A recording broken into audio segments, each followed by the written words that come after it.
Bueno, muchísimas gracias a todos, bienvenidos a Consecomercio, muy agradecido con todos por estar aquí presentes el día de hoy, de verdad valiosa su participación. Me acompañan miembros de mi comité, Tiziana Polesel, primera vicepresidente, y Gustavo Valecillo, secretario del comité de Consecomercio.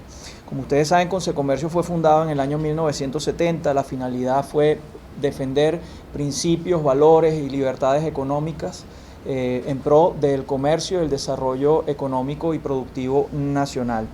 El día 26 y 27 de noviembre de este año vamos a estar celebrando no solamente nuestra asamblea, que debió haberse celebrado el mes de mayo pasado y por condiciones por ustedes conocidas no se pudo celebrar, sino que también al día siguiente vamos a estar también celebrando el Día del Comercio, que coincide con los 50 años de la fundación de Consecomercio. Por lo tanto, para nosotros es una fecha de júbilo a la cual estamos invitando no solamente a todos los medios de comunicación del país, sino también a toda la ciudadanía a celebrar con nosotros 50 años de lucha por la libertad de nuestro país, por las libertades económicas principalmente, que son parte de las libertades del hombre y son un derecho humano. Entonces, vamos a tener una agenda que va a cubrir nuestra asamblea administrativa, donde normalmente se va a presentar memoria y cuenta, como se hace regularmente en todos los gremios del país. Vamos a tener juramentación de nuevos directores y luego vamos a tener la asamblea deliberativa con motivo de la celebración del aniversario, donde vamos a estar allí por supuesto desarrollando varios temas de interés para el país. Vamos a tener ponentes de la Universidad de Oslo que van a estar presentando un novedoso proyecto, trabajo de investigación que habla acerca de los efectos globales de los esquemas sancionatorios. Vamos a tener a una personalidad de lujo como el señor Roberto Salinas León, que va a estar hablándonos acerca de las perspectivas económicas y acerca de lo que puede ser el futuro del país en el marco de la liberalización de la economía.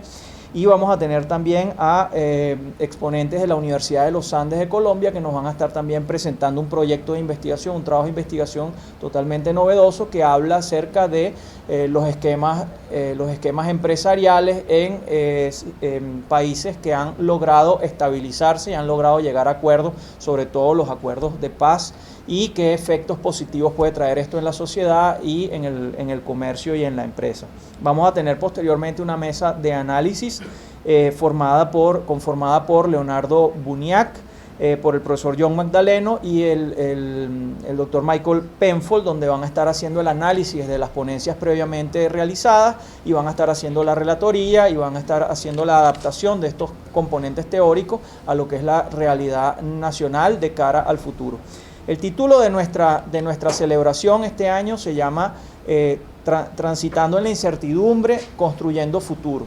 Y creemos nosotros que es lo que mejor refleja la situación que estamos viviendo y cómo debemos proyectarnos nosotros hacia adelante. Debo resaltar con particular agrado que en ese programa vamos a estar ofreciendo una línea de tiempo desarrollada por nuestra primera vicepresidente Tiziana Polesel, donde se van a mostrar una semblanza de los últimos 50 años de Consecomercio en imágenes.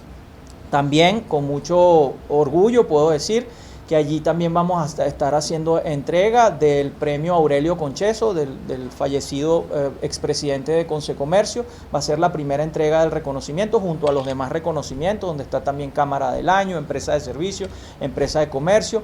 Hay un reconocimiento para el periodista también del año, como tradicionalmente se hace, y vamos a estar también de manera novedosa premiando la comisión de Consecomercio del año. Así que con todo el cariño del mundo, todos ustedes invitados a celebrar con nosotros esa fecha tan importante. Bueno, estamos precisamente transitando en la incertidumbre, transitando un poco en tinieblas. La idea es ver cómo nos preparamos para construir ese futuro del cual queremos siempre hablar. Y lo primero, bueno, tratar de tener presente, tratar de establecer qué suelo estamos pisando en este momento, cuáles son las condiciones actuales. Y bueno, las cifras es la mejor manera de medir el momento presente para prepararnos para el futuro. Entonces, en este momento estamos hablando de una caída proyectada del Producto Interno Bruto para final del 2020. La última cifra que hemos logrado calcular en Consecomercio es del 32%. Estamos hablando de una caída del consumo del mercado interno venezolano para final del 2020 de unos 65 puntos. Tenemos un dato bien particular que queremos compartir con ustedes, que es la inflación acumulada desde marzo 2013 hasta septiembre del 2020, es decir, coincide perfectamente con el último término del actual gobierno, y estamos hablando de una inflación acumulada de 29.000 millones por ciento. 29.000 millones por ciento, hasta donde yo recuerdo es 29 por 10 a la 9 por ciento, un número bastante grande que seguramente no cabe en el papel. Por eso es que ustedes ven cuando ponen cómo era el dólar y cómo es ahora, y hay un montón de ceros que ni siquiera se pueden leer. Dato importante y lo más duro y lo más demoledor es que la reducción de nuestra economía en los últimos años alcanza ya prácticamente desde el 2013 hasta acá, alcanza ya el 80%. Entonces, eso en términos más prácticos es que nuestra economía de hoy es un quinto de lo que solía ser. Es una economía bastante reducida y bastante complicada para los habitantes de nuestro país. Por eso es que es tan importante recomponer el mercado interno. En octubre de 2020 se cumplen 34 meses de hiperinflación. Debo recordar que el índice de inflación debe ser siempre monitoreado porque es precisamente uno de los procesos más destructivos de la economía, que principalmente destruye el ingreso y las capacidades económicas de los menos favorecidos, de los más pobres, pues, de las personas que tienen mayores dificultades para acceder a bienes y servicios. Y mientras sigamos en el ciclo hiperinflacionario, pues sencillamente no hay esperanza de que los más necesitados y lo que antes era la clase media pueda avanzar y pueda cumplir con el propósito de buscar la felicidad y acceder a bienes y servicios. Bueno, en ese cuadro la inflación proyectada para este año sigue siendo altísima, 2.800%, lo cual ratifica que seguiremos en hiperinflación, seguiremos el camino de países como Grecia, Ucrania, Nicaragua. Esperemos no llegar a la cantidad de meses que ellos tuvieron de hiperinflación, pero al menos en este momento seguimos a paso esa senda, ese camino. Lamentablemente la producción de petróleo que tenemos registrada es de 370.000 barriles de petróleo diario, lo cual es totalmente insuficiente para darle ingreso adecuado a nuestra economía, con lo cual la responsabilidad está pasando prácticamente al sector privado de sostener al país, sostener a la nación. Así que si vamos a transitar en la incertidumbre y vamos a tratar de construir futuro, está bastante claro que ese futuro está a cargo de la iniciativa privada y de los emprendedores de este país. No necesariamente las riquezas naturales, que no quiero discutir, sabemos que esas riquezas están allí, pero de ahí a seguir siendo un país petrolero, pues tremendamente complicado sostenerlo y mantenerlo. Existe en este momento un proceso de dolarización transaccional, en promedio en el país ya alcanza el 80%, y estamos hablando de un circulante de aproximadamente, y esta cifra es bastante conservadora, ayer tuve oportunidad de escuchar cifras inclusive mayores, pero nosotros estamos hablando de 2.300 millones de dólares que están circulando. Ayer escuchamos de parte de un experto que son más de 3.000, pero bueno, esta es la cifra que nosotros tenemos hoy aquí. Al cumplirse 50 años de la fundación de Consecomercio, que precisamente fue un organismo creado para luchar por libertades, Venezuela ocupa el puesto 179 de un listado de 180 países en el tabulador de libertades económicas de la Fundación Heritage. Y el tabulador del Instituto Fraser, que es de 160 países, nosotros ocupamos el puesto número 161 en libertades económicas. Eso ahora más bien nos da más fuerza y nos da mayor motivación para seguir luchando por la libertad económica de todos los venezolanos, porque nosotros creemos fundamentalmente que palabras claves como libertad, propiedad, autodeterminación y libertad económica son las que van a permitir al ciudadano venezolano construir su futuro y hacer sus sueños realidad. Así que nosotros seguimos trabajando para mejorar el momento presente, para mejorar esas clasificaciones, pero estamos conscientes de que lograrlo involucra hacer un llamado a todas las instancias, a todos los sectores de la vida nacional, políticos y no políticos, y sobre todo del Estado, a que nos unamos y trabajemos de la mano por nuestro país. Eso es fundamentalmente cierto en este momento, ahora más que nunca. Bien, la propuesta de cara al último trimestre del año, nosotros sostenemos de manera muy firme que este proceso de cuarentena que estamos viviendo, sobre todo en su faceta radical, lo que está generando es desigualdades entre los que logran de alguna manera burlar o sopesar los efectos de la cuarentena, está generando desigualdades entre los que han logrado adaptarse al esquema intermitente de 7+7 y los que no. Y la desigualdad, como ustedes saben, finalmente lleva como apellido la palabra pobreza. En pocas palabras, el 7+7 no tiene realmente ninguna utilidad para que el venezolano pueda salir adelante en medio de un proceso de pandemia como el que hemos vivido, y la cuarentena realmente nos está haciendo cada día más pobres a todos los venezolanos. La cuarentena realmente nos está perjudicando y es hora de que nosotros podamos buscar el camino del crecimiento. De cara al último trimestre del año, la propuesta es que si nosotros pudiéramos trabajar de una manera más libre y más continua, realmente los venezolanos trabajando podríamos darle alguna vuelta a los números tan desastrosos en materia económica que estamos viviendo, y pudiéramos darle algún beneficio y pudiéramos mejorar la condición de todos los hogares venezolanos y de todas las familias venezolanas si nos permitieran utilizar la única herramienta de la cual nosotros disponemos como país pobre, que es el trabajo honesto y el trabajo limpio de cada uno de los venezolanos. Mientras esas condiciones no sean garantizadas para que cada quien pueda ir a desplegar lo mejor de sus artes y sus oficios, realmente nosotros no vamos a poder mejorar la condición de este país de cara al último trimestre del año. Entonces nosotros queremos resaltar que esos procesos intermitentes, lo que han llamado 7+7 y la cuarentena, realmente no le vemos ya ningún asidero estadístico válido para sostener que realmente eso lucha o mejora la lucha o hace más eficiente la lucha contra el COVID, contra la pandemia. Si vemos el resto de los países en el mundo, podremos encontrar que ya muchos países han desestimado el tema de cuarentena y están muchísimo más enfocados en la prevención sanitaria, lo que aquí mismo en este foro hemos denominado y hemos enfatizado como la bioseguridad, trabajando de la mano o en pro de la producción y trabajando en pro también y de la mano del despertar de la conciencia ciudadana. El llamado es entonces a la reactivación, a la flexibilización continua de la cuarentena, empezar por permitir la libre circulación de venezolanos entre municipios. Cuando se prohíbe la libre circulación de venezolanos entre municipios, estás beneficiando a uno y estás perjudicando a otro, y estás creando un mecanismo de desigualdad y estás destruyendo puestos de empleo y estás destruyendo la posibilidad de cada venezolano de autodeterminar su destino, que es lo que más necesitamos en este momento, porque les repito, el petróleo ya no determina absolutamente nada. Necesitamos, como les dije, esquemas de apertura basados en la bioseguridad, y tenemos que entonces enfocarnos en los grandes planes que nos van a ayudar a reconstruir la economía de nuestro país, como un plan eficiente, efectivo, inclusivo para atraer inversiones al país. Eso es primordial. Aquí hemos hablado tantísimo de la necesidad de llegar a acuerdos políticos que permitan las vías de financiamiento. Bueno, si entonces del mundo político no hay la capacidad para llegar a un acuerdo para que lleguen las vías de financiamiento, entonces bueno, que al menos haya la capacidad para permitir que lleguen inversiones internacionales. Eso es tremendamente importante. El futuro del país no está determinado por las riquezas naturales o por el petróleo, como lo acabo de decir. Sin embargo, eso no excluye que haya un gran plan nacional para reestructurar la industria petrolera. Eso tiene que venir con la participación de la inversión privada en Venezuela, principalmente en las áreas de servicio, como por ejemplo la distribución y el suministro de gasolina. Debe haber entonces un gran plan que permita esa reestructuración. Y como le dije, lo clave aquí es la incorporación de todos los venezolanos y de todos los sectores económicos, principalmente la libre iniciativa privada, en pro de grandes acuerdos nacionales.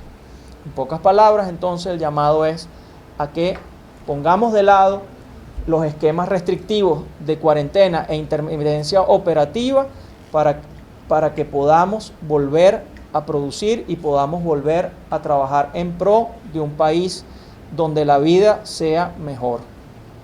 Busquemos el gran acuerdo nacional de todos los sectores y de todos los venezolanos en pro de un objetivo tan elevado como es mejorar las condiciones de nuestro país y volver a ser grande nuestro país. Muchísimas gracias. Señor Pozzolo, buen día y gracias por permitirnos estar acá. Si mal no recuerdo, en una de las últimas ruedas de prensa que usted ofreció acá, pues se había hablado de un encuentro con la administración de Nicolás Maduro precisamente para hacer estos planteamientos de un nuevo esquema de bioseguridad o esquema de bioseguridad para poder reactivar el funcionamiento de los comercios. Hablaba usted de, bueno, si permiten hacer una fila en un supermercado, ¿por qué no permitir tomarse un café, no? Me gustaría saber si esa reunión con la administración de Nicolás Maduro se produjo. Nosotros hemos hecho llegar todas las propuestas vía escrita a la administración actual.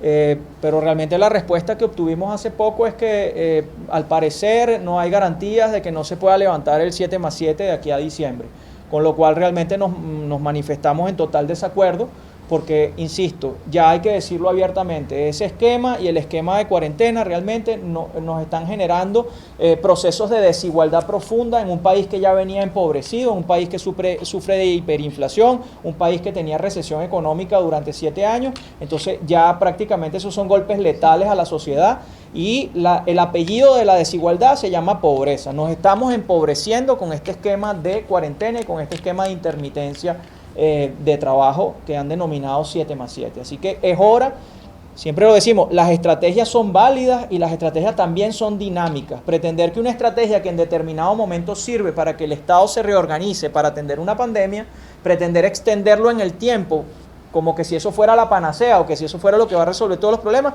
es un error.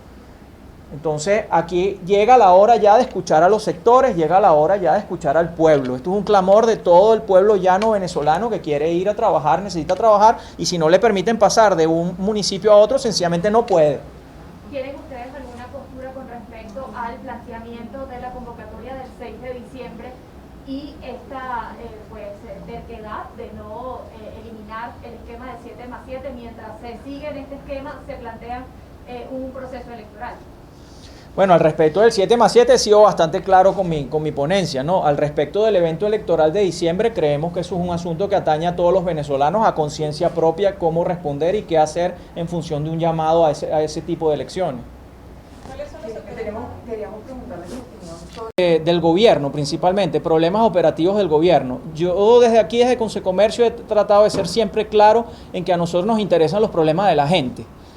Nos interesa que la gente no haga cola para poner gasolina, nos interesa que no se haga cola para ir al supermercado, a menos que sea por estrictas razones de seguridad, y que toda la gente realmente pueda ir a satisfacer sus necesidades de su familia y de sus hijos, porque tiene el dinero y los medios financieros suficientes para poder cumplirlo. Así que creo yo que las motivaciones de la ley antibloqueo y los beneficios que va a traer la puede explicar muchísimo mejor el Ejecutivo Nacional, porque son los que en definitiva le van a ver el beneficio a eso. ¿Perdón? ¿Ayuda al sector privado en algo? Mira, ayuda a los que se verán beneficiados por esa ley, particularmente. A los que estamos ahorita luchando porque nos permitan trabajar y nos permitan abrir y cumplir con nuestro rol. Realmente no le veo ninguna conexión, así como no le veo, dicho sea de paso, en los últimos tiempos no le veo ningún tipo de conexión al mundo político de este país con los problemas de la gente. Hay un divorcio total, entre gobierno y oposición con los problemas de la gente. Entonces sería bueno que se dieran un poquito la vuelta, ambos sectores se dieran un poco la vuelta, la gente que está haciendo cola por gas, la gente que está haciendo cola por gasolina y la gente que no tiene para ir a hacer la cola al supermercado además. Esos son los problemas que nos tienen que preocupar en este momento. ¿Cuáles son los sectores más afectados del comercio en este instante? Todos. Mira, el 20% de las empresas ya te habla de una afectación catastrófica. El 20% de las empresas ya está hablando de consecuencias irreversibles. En general, el 90% de las empresas ha manifestado una afectación de una u otra manera negativa. ¿Estarían dispuestos a sumarse en caso de una convocatoria por parte de la Del país? Cualquier cosa y cualquier iniciativa que alivie el dolor de la gente en este momento será apoyada por Consecomercio. No hay que ponerle título de leyes. Nosotros queremos que se trabaje por la gente, queremos que se recomponga el mercado interno. Se está hablando de una reducción de 65 puntos para final de año y eso es un problema grave. ¿Por qué no sacamos una ley para recomponer el mercado interno? Pregunto yo.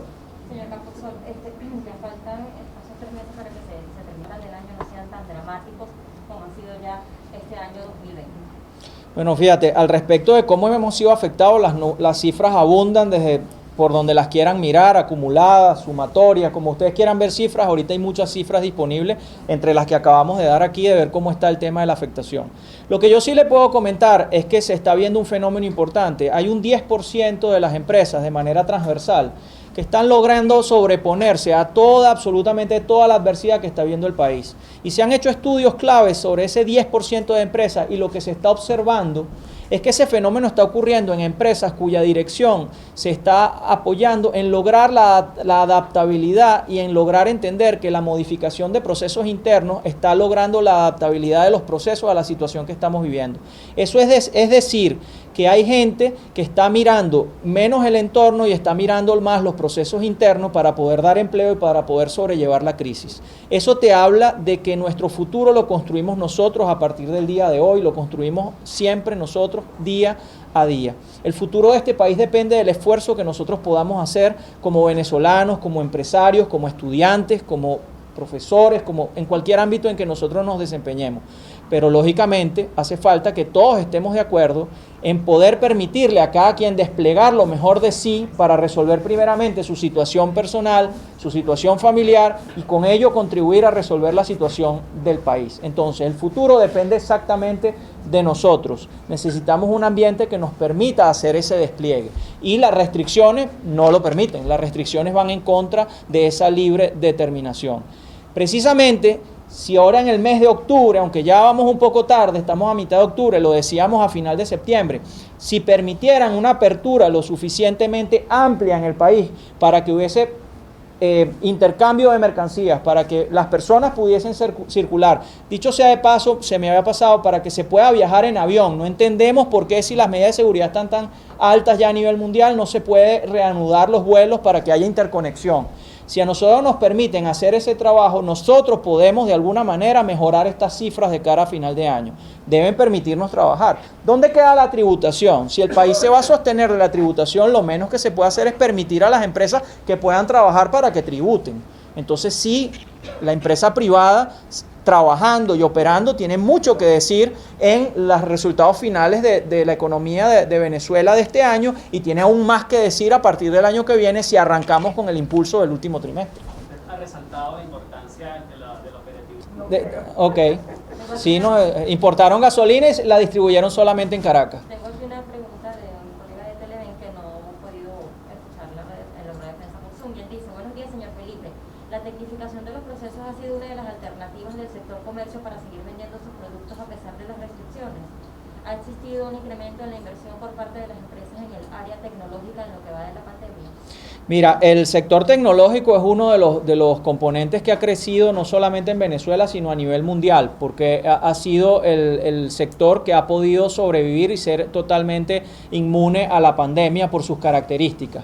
El desarrollo y la subsistencia futura de nuestras empresas va íntimamente ligada al apoyo en base tecnológica. El problema es que Venezuela tiene tantos problemas de otra índole y el problema es que Venezuela tiene tantas dificultades para acceder a financiamiento, para acceder a inversión, que nos estamos más bien alejando cada vez más de la tecnificación y nos estamos alejando cada vez más de la tecnología y más bien estamos retrocediendo. Nuestros procesos cada vez se hacen más manuales.